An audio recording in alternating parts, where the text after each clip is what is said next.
은혜와 사랑을 감사합니다. 저희들에게 귀한 날을 허락하시고 새벽 미명부터 오후 이 시간까지 주님의 거룩하신 이름을 찬송하며 또한 예배를 드릴 수 있도록 은혜를 허락하여 주신 주님, 하나님 아버지 주님의 크신 은혜로 말미암아 저희들이 하나님의 자녀가 되고 또한 의인이 된 것은 하나님의 은혜임을 알게 하시고, 이제는 저희들이 예수 그리스도를 믿어 영접하여 예수님과 함께 동행하는 삶을 살아가게 하시며, 또한 이제는 저희들이 예수님의 생명으로 사는 저희들이 되게 하시며, 이제는 하나님의 말씀을 붙들고 한날 한날 살아가는 저희들 되게 하여 주시옵소서. 오직 의인은 믿음으로 말미암아 살리라라고 말씀하셨는데, 하나님 아버지 복음에는 하나님의 능력이 있으며 또한 복음에는 의인으로 사는, 믿음으로 사는 의인은 이제는 믿음으로 말미암아 의에 이르며, 이제는 저희들이 믿음으로 사는 저희들 되게 하여 주시옵소서. 하나님 아버지, 오후 이 시간도 저희들 하나님의 말씀을 듣겠사오니 이 시간도 저희들을 주님의 진리 가운데로 인도하여 주시옵소서. 예수님의 이름으로 간절히 기도드리옵나이다. 아멘. 고린도후서 12장 1절에서 4절까지 봉독해 올리겠습니다.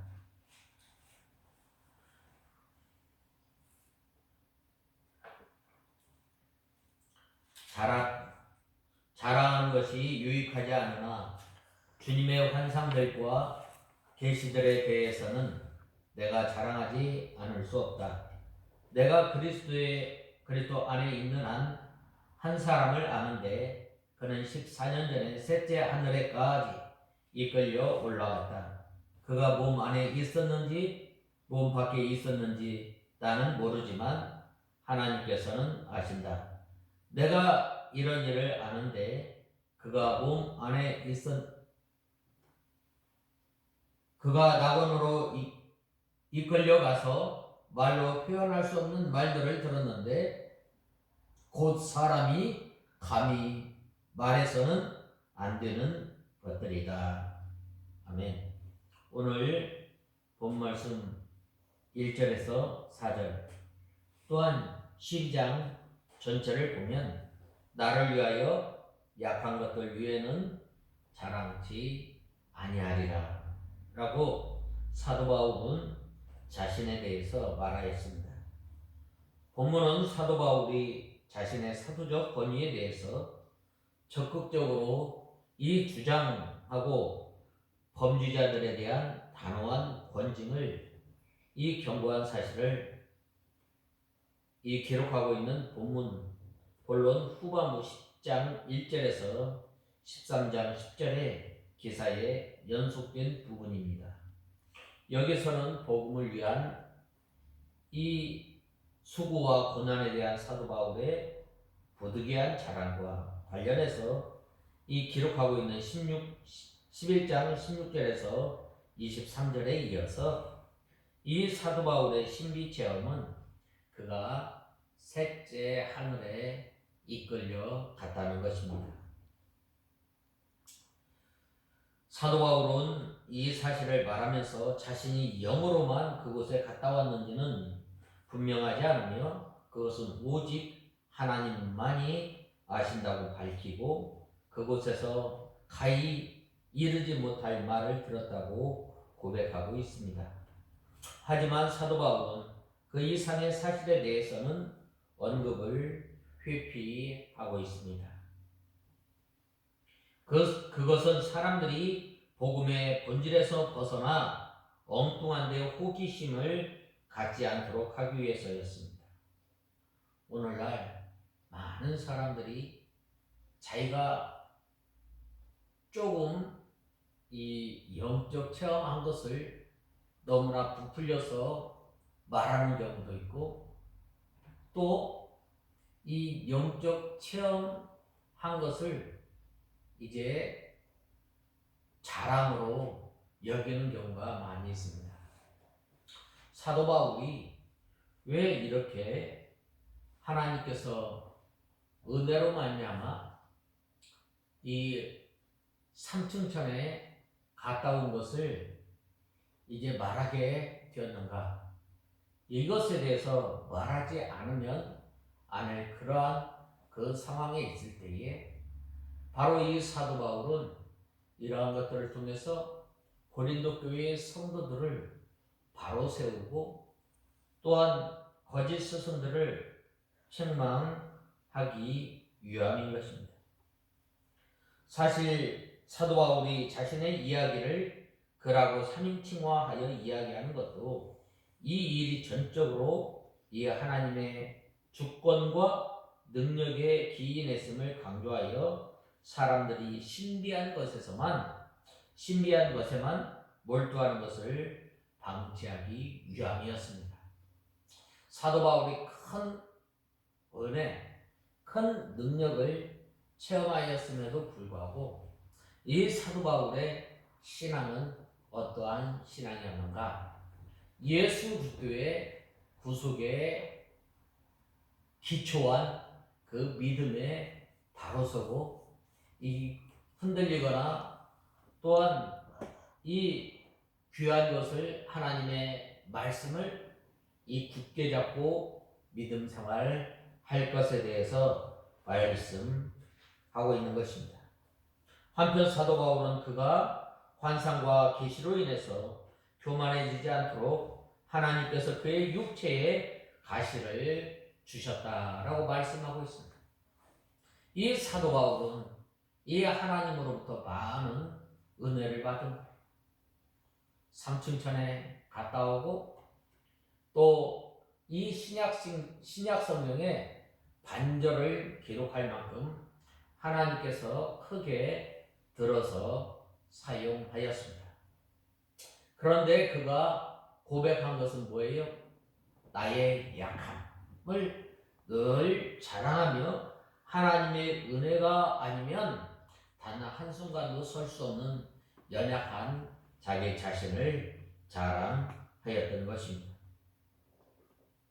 이 육체의 가시가 무엇이었는지는 분명하지 않지만 다만 그것은 대단히 고통스러운 것이었으며 사도 바울의 생애 또한 지속적으로 주어졌던 것으로 보게 됩니다.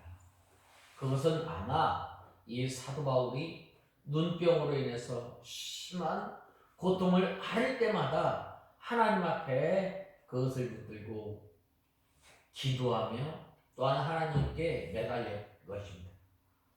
여러분, 이 조개가 진주조개가 이제 이 진주를 만들어내기 위해서 어떻게 해요? 자기의 분비액을 이제 분비해서 이 조개가 이제 아픈 만큼 아픈 것을 자꾸 가리는 거예요. 그래서 이제 그 조개가 그 진주가 어느 정도 자라났을 때 아름다운 그 진주 알을 이렇게 나오는 것처럼 이 사도 바울은 자기에게 주어진 이 육체의 가시를 통해서 하나님의 은혜를 더욱 사랑하고 사모하고 또한 하나님께 매달렸음을 보게 됩니다.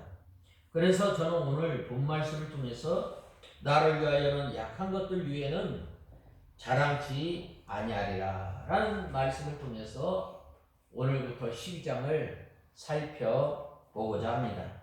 먼저 1절에 보면 무익하나마 내가 부득불 자랑하느니 주의 환상과 계시를 말하리라고 말씀하고 있습니다.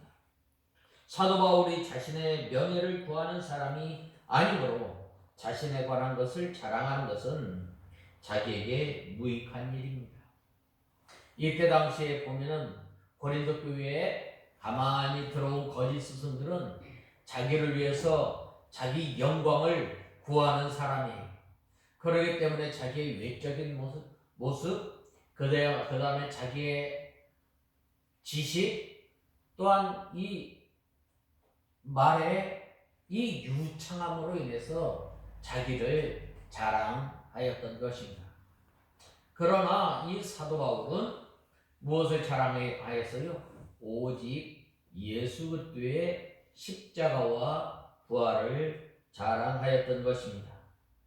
그런데 사도 바울이 자기에 대한 비방이 너무 심해서 고린도 교회 성도들이 자기 자신을 오해하기 때문에 이 고린도 교회 성도들을 위해서 자기 자신을 바로 알리지 않으면 안 되었던 것입니다.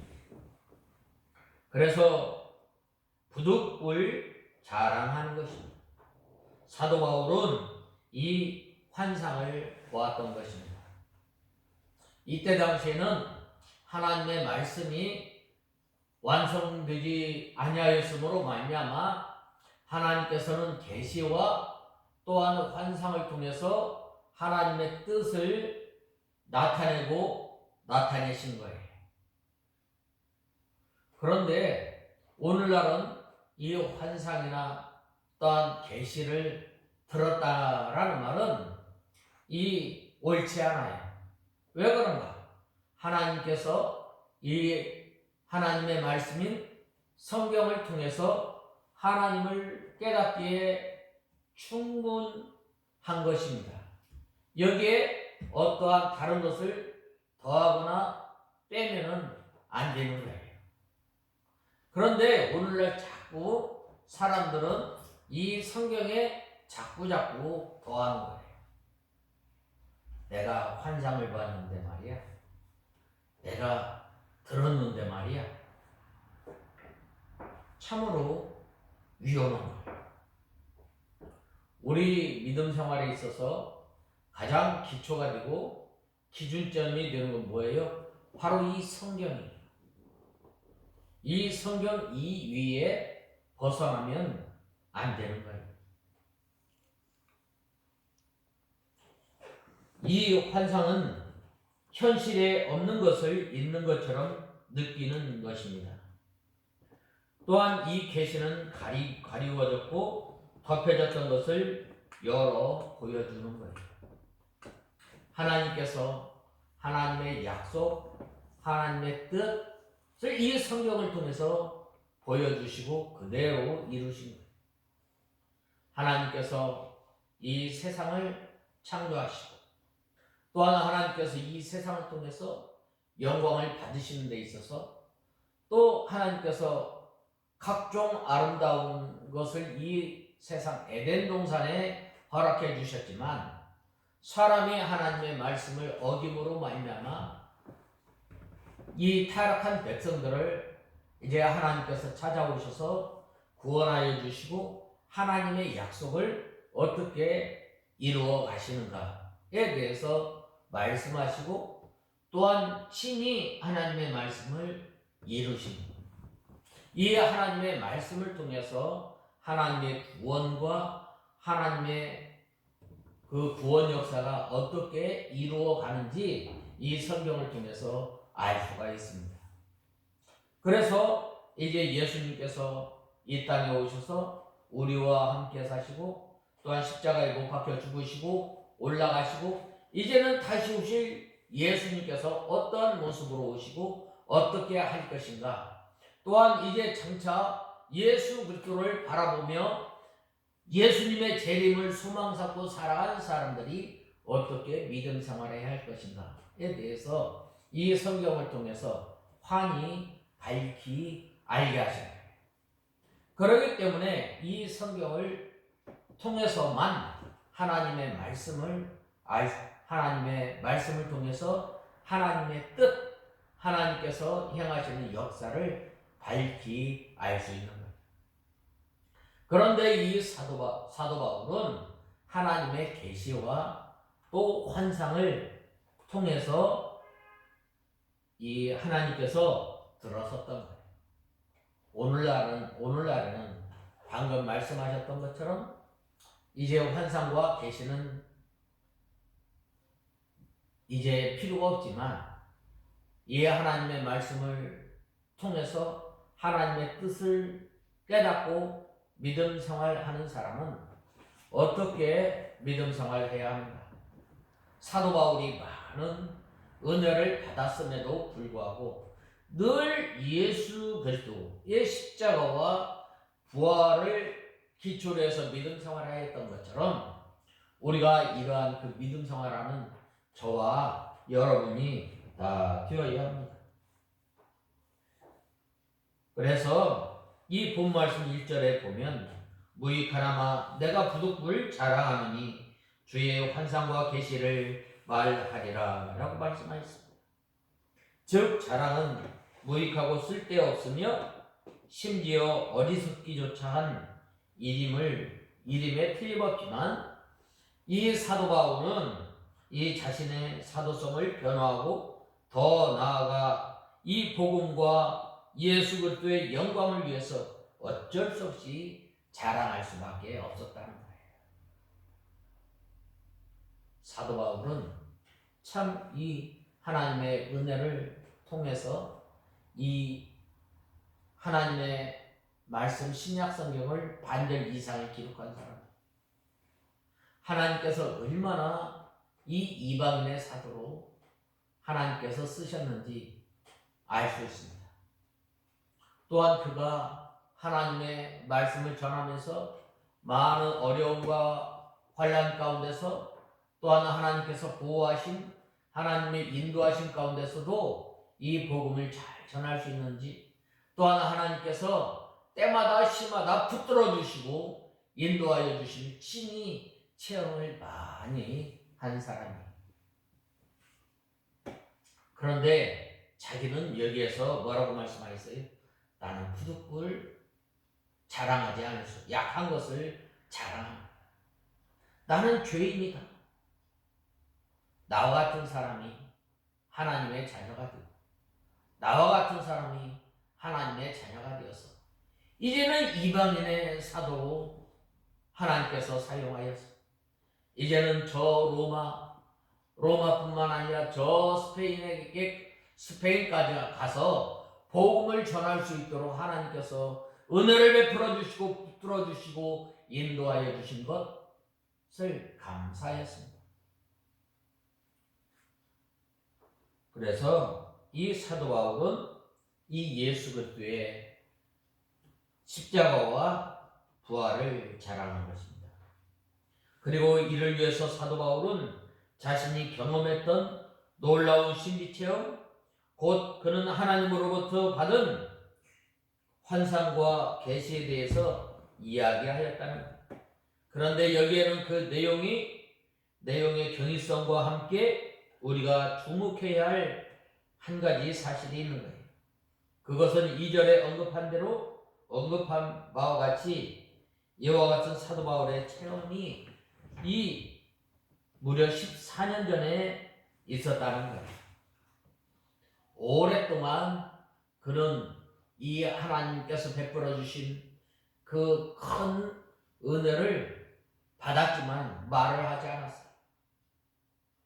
말을 하지 않고 꼭 묵혀두었다가 꼭 필요할 때 말하는 거예요. 우리가 오늘날 믿음 생활을 하는 사람과 이 비교해 보면 얼마나 큰 차이가 나요.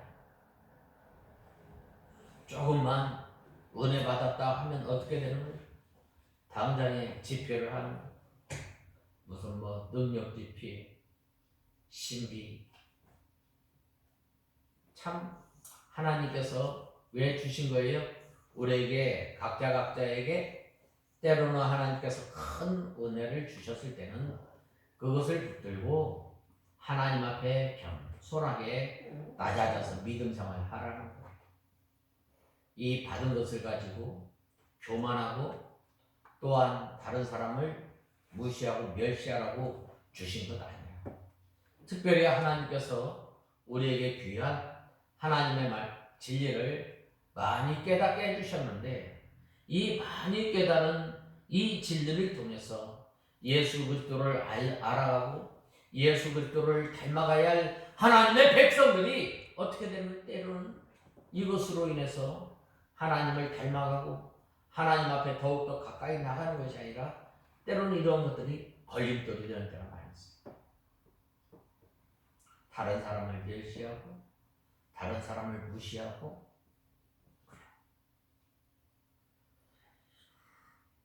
그리고 한 가지 더 알아야 할 것은 사도 바울은 그 신비 체험으로 인해서 하나님으로부터 사단의 찌르는 가시도 함께 받았다는 거예요. 왜 그래요? 너무 자고하지 않기 위해서. 이 받은 만큼 우리는 겸손해야 합니다.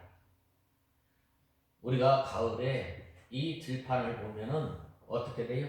들판에 이 곡식들 보면은 이 고개가, 이 곡식의 무게가 이제 나감으로 인해서 고개가 숙여져요.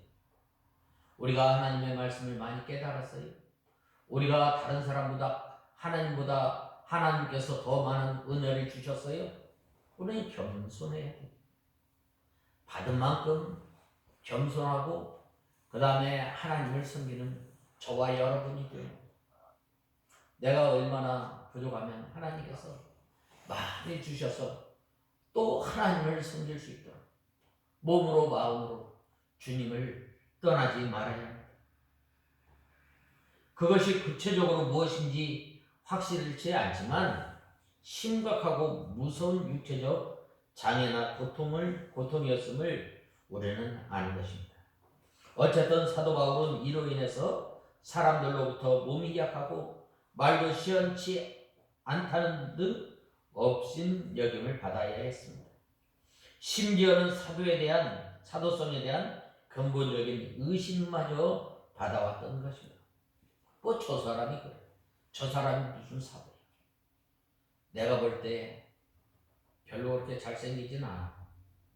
또 눈이 침침해서 하고 말할 때는 말을 잘 하지 못해서 무슨 말을 했는지 잘 모르고 이 거짓 스승들로 인해서 많은 그 비난을 받아왔던 거예요. 업신여김을 받아왔던 거예요. 무시를 받아왔던 거예요.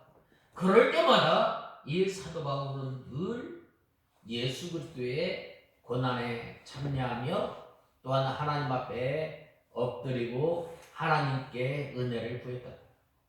얼마나 답답하면 사도 바울이 자기의 눈병을 위해서 기도를 했겠어요. 그래야 했을 때 내 은혜가 내게 족하다라고 하나님께서 말씀하지 않았어요. 더구나 질병과 죄악의 상관성을 굳게 믿고 있는 이 유대인들의 사고방식을 고려할 때에 사도 바울 역시 욥처럼 주위에 숨기고 있기 때문이 아니냐라고 하는 이 비난과 손가락질을 받았을 이 가능성도 다분합니다. 하지만 사도 바울은 이러한 갖가지 의심과 또 비난에도 불구하고 이를 벗어나고자 사실을 공개하는 것을 삼가고 무려 14년 동안 침묵해왔던 거예요. 참 이러한 그 어려움을 겪었을 때 아니 내가 받은 은혜가 얼마나 큰데 너희가 나한테 뭐라고 말하느냐라고 말할 수 있지만 바로 가만히 참고 침묵함으로 인해서 이 예수님의 십자가를 지고 한 거예요. 자기를 부인하고 자기에게 메어준 그 십자가를 지고 묵묵히 주님을 따라갔던 거예요.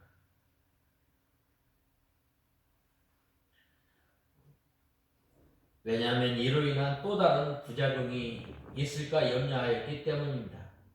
그런데 이제 자신만의 문제가 아니라 복음과 하나님의 영광에까지 문제가 되자 비로소 이 놀라운 환상과 계시에 대해서 이야기하고 있는 것입니다.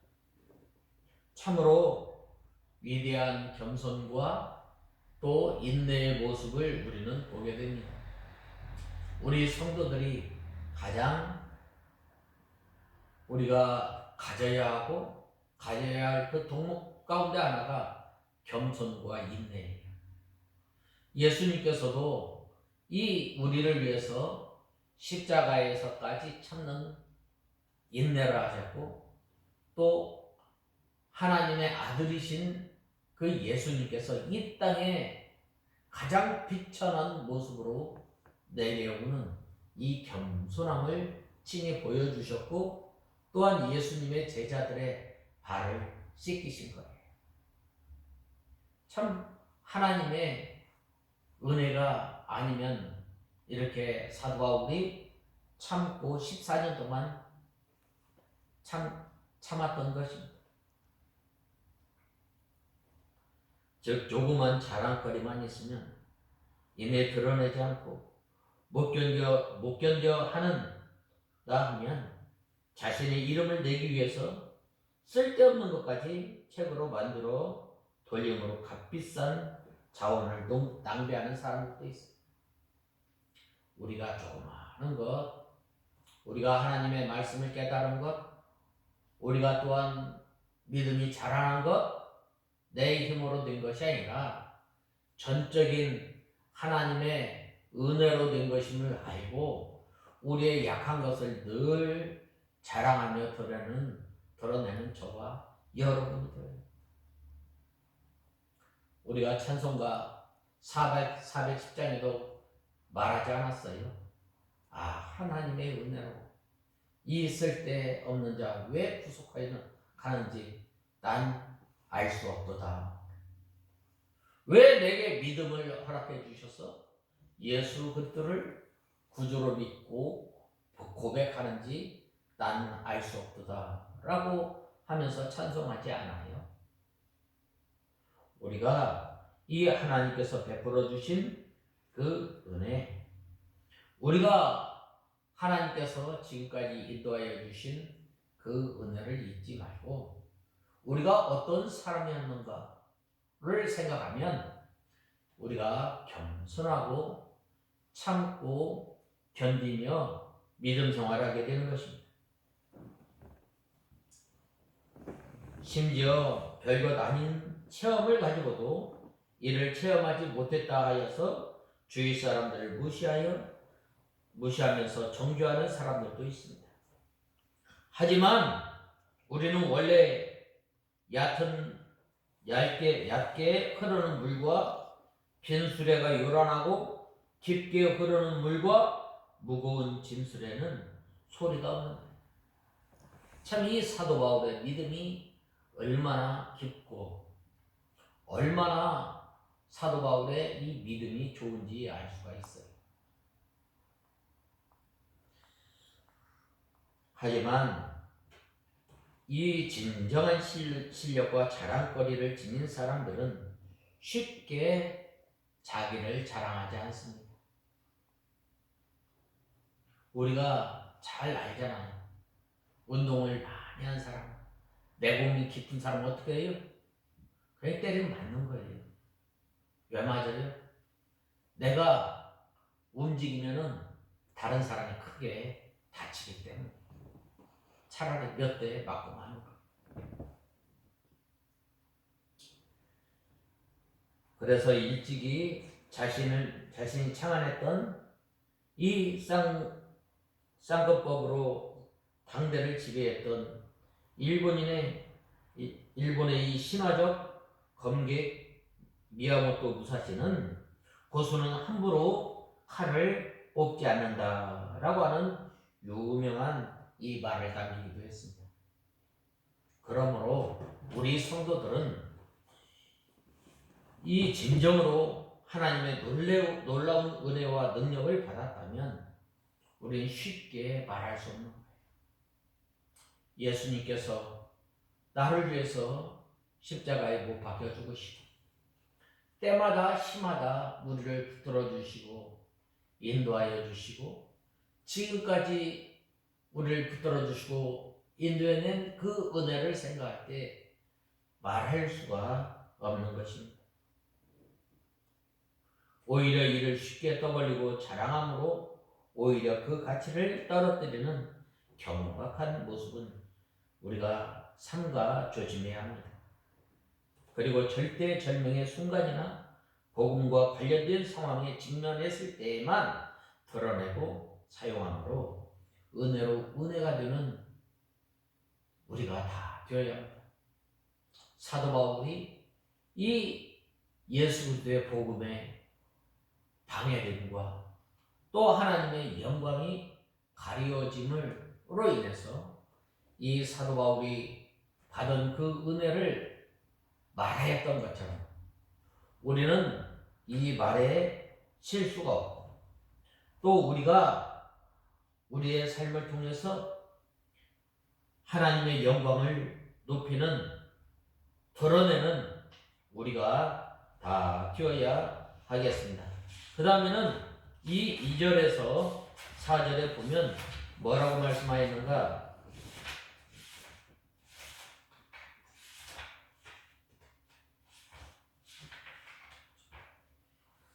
14년 전에 그가 세 번째 하늘에 끌려간지라 라고 말씀하셨습니다. 그가 낙원으로 이끌려가서 말할 수 없는 말들을 들었으니 사람이 가히 이르지 못할 말이로다 라고 말씀하셨습니다. 이 셋째 하늘은 신령한 하늘, 즉 믿음의 세계, 영의 세계, 하나님과 함께하는 세계를 말하는 것입니다. 이 첫째 하늘과 둘째 하늘은 물질계와 이 공간을 가리키는 것 같습니다. 이 물질계와 공간을 초월해서 그 배후에 이 영적 세계가 있습니다. 이 영적인 낙원은 분명히 한 장소인 것이 분명합니다. 흔히 신비주의자들이 입신했다고 하는 것과 사도 바울이 삼층천에 갔다는 것은 다르며 그 차이점이 있습니다. 먼저 이 사도 바울은 이 주체가 있습니다. 하나님께서 이끌어갑니다. 내가 가고 싶을 때 가는 게 아니라 하나님께서 인도하십니다.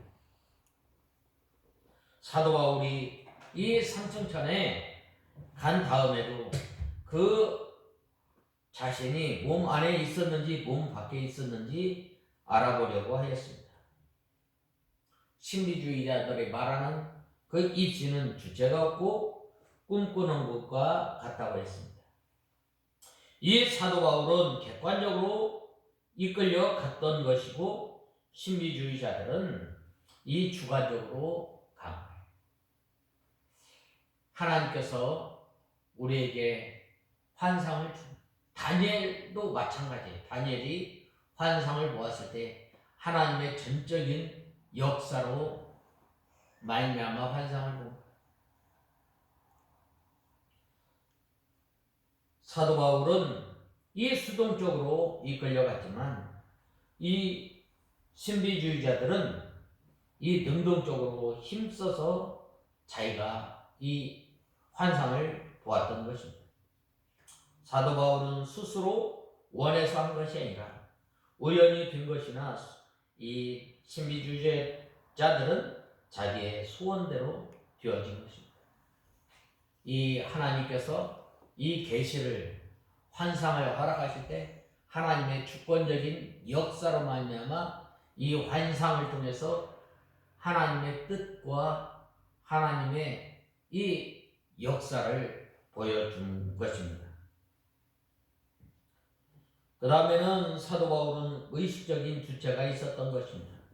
그러나 신비주의자들의 입시는 바로 의식적인 주체가 없이 몽롱한 가운데 빠져서 꿈의 세계에서 보는 것과 같다고 말씀하였습니다. 이 사도 바울은 한 번 갔지만 이 신비주의자들은 여러 번 갔던 것입니다. 그 다음에 사도 바울은 자랑하지 않으려고 힘을 많이 썼고 14년 반 만에 처음으로 부득불 자랑하였지만 이 신비주의자들은 늘 자랑하고 그것으로 한몫 보려고 합니다. 그 다음에 사도 바울이 삼층천에 간 것은 성경에 맞는 것입니다. 그러나 신비주의자들은 그 내용이 성경에 맞지 않는 것들이 많이 있습니다. 오늘날 왜 그렇게 해? 이 천국과 지옥을 많이 갔다 가는 거죠. 천국에는 무슨 아파트가 있고 헛소리를 하나. 이 사도 요한이 이 하나님의 나라를 보았을 때에 그 바닥은 유리바닥 같다고 했어요. 기둥은 높고서 각종 아름다운 것으로 이루 말할 수 없이 하나님의 나라가 아름다웠어요. 근데 오늘날 이 환상을 보았다라고 하는 사람은 성경에 맞지도 않아요. 어떻게 하늘나라에 초가집이 어디 있어요? 말도 안 되는 소리를 하는. 우리가 이 사도 바울이 부득불 자랑하게 되고 그런 것을 왜 그래요? 이것을 가지고 바로 한 번 말한 것은 우리가 믿음 생활하는 것 그 기준이 무엇인가? 하나님의 말씀과 예수 그리스도의 십자가와 부활만 자랑하며 우리가 한 날 한 날 살아갈 때에 하나님의 말씀을 기준으로 삼고 살아가는 저와 여러분이 다 되어야 하겠습니다. 다 같이 기도하겠습니다. 하나님 아버지, 주님의 은혜와 사랑을 감사합니다. 하나님의 말씀을 통해서 하나님의 말씀을 충분히 깨달을 수 있도록 우리에게 하나님의 말씀 성경을 허락하여 주시고 이 성경이 우리의 삶 가운데 유일한 규범이 되고 유일한 규칙이 되어서 살아갈 때에 주님께서 베풀어 주신 그 은혜를 통해서 날마다 나의 약함을 자랑하며 예수 그리스도의 십자가와 부활의 소망을 두며 사는 저희들이 되게 하여 주시옵소서. 예수님의 이름으로 간절히 기도드리옵나이다. 아멘. 다 같이 주님 가르치신 기도로 예배를 마치겠습니다. 하늘에 계신 우리 아버지시여, 이름이 거룩히 여김을 받으시오며 나라에 임하옵시며 뜻이 하늘에서 이루어진 것 같이 땅에서도 이루어지다. 오늘날 우리에게 일용할 양식을 주옵시고 우리가 우리에게 죄 지은 자를 사하여 준 것 같이 우리의 죄를 사하여 주옵시고 우리를 시험에 들게 하지 마옵시며 다만 악에서 구하옵소서. 대개 나라와 권세와 영광이 아버지께 영원히 있사옵나이다. 아멘.